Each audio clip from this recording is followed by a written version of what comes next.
Hi అందరికీ! Welcome back to IB vlogs.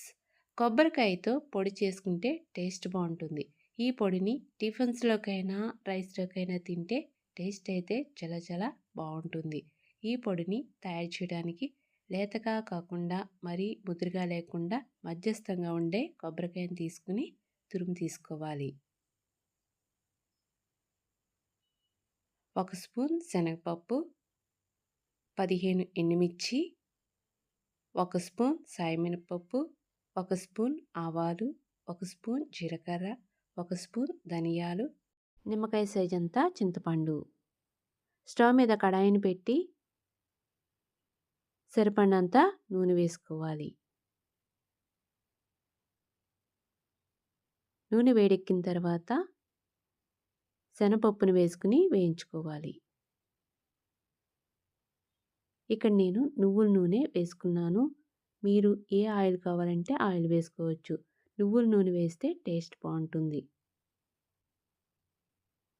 శనగపప్పు వేగుతుంది. ఇప్పుడు ఇందులో సాయి మినపప్పును వేసుకుని వేయించాలి.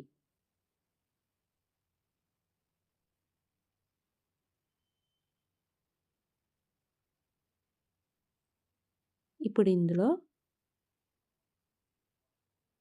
ఆవాలు,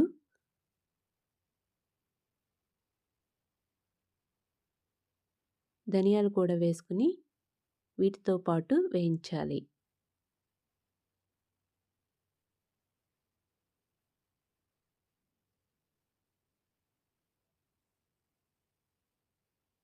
ఇవి వేగుతుండగా ఎండుమిర్చి ముక్కలు కూడా వేసుకుని వేయించాలి.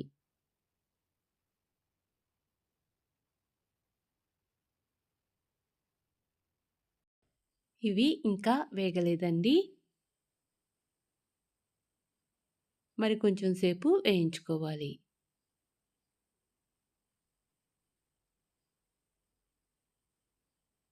జీలకర్రను వేసుకుని వీటితో పాటు వేయించాలి.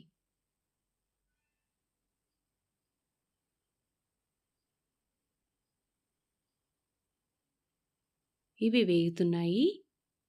చింతపండును కూడా వేసి వేయించి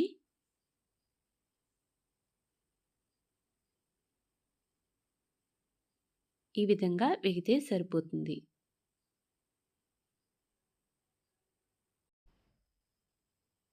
టేస్ట్‌కి సరిపడినంత ఉప్పును వేసుకుని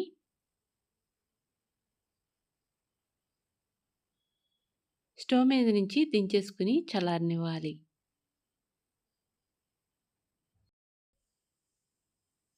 ఇవి చల్లారిన తర్వాత మిక్సీలో వేసి గ్రైండ్ చేయాలి.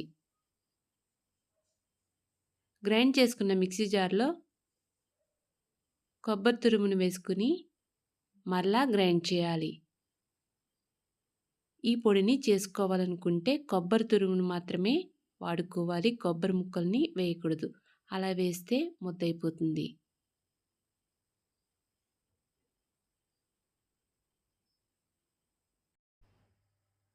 మిక్సీలో గ్రైండ్ చేసుకున్నాను. కొబ్బరి పొడి రెడీ అయిపోయింది. ఈ కొబ్బరి పొడిలో తాలింపు వేసుకోవచ్చు. ఇక్కడ నేనైతే వేయట్లేదు. మీరు వేసుకోవాలనుకుంటే వేసుకోవచ్చు. లేదంటే ఇలా అయినా తినేయచ్చు. ఇలా తిన్నా టేస్ట్ బావుంటుంది. తాలింపు వేస్తే మరింత రుచికరంగా ఉంటుంది. సింపుల్‌గా ఈ పొడిని ఎప్పుడు కావాలంటే అప్పుడు చేసుకోవచ్చు. ఈ వీడియో మీకు నచ్చితే లైక్ చేయండి, షేర్ చేయండి, సబ్స్క్రైబ్ చేయండి.